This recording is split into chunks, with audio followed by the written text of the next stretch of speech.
விட்டு விட்டு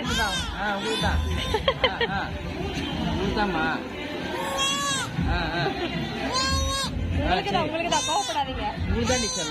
திட்டுறாமா? உங்களுக்கு தான்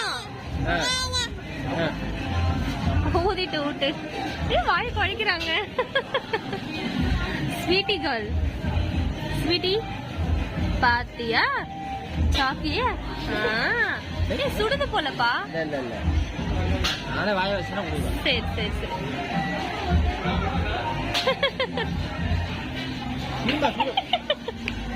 உங்ககிட்ட வந்து புடுங்குறா அவ. அச்சோ, பாத்து பாத்து பாத்து ட்ரெஸ்ல பட போகுது. தங்கம் அப்பா சாப்பிட மாட்டாங்க. சரிக்கா வாய்ப்பு இல்ல. நீ உனக்கு வாங்கல, பாப்பாக்கு தானே அது. அப்பா கிடையாது இல்லம்மா, பாப்பா.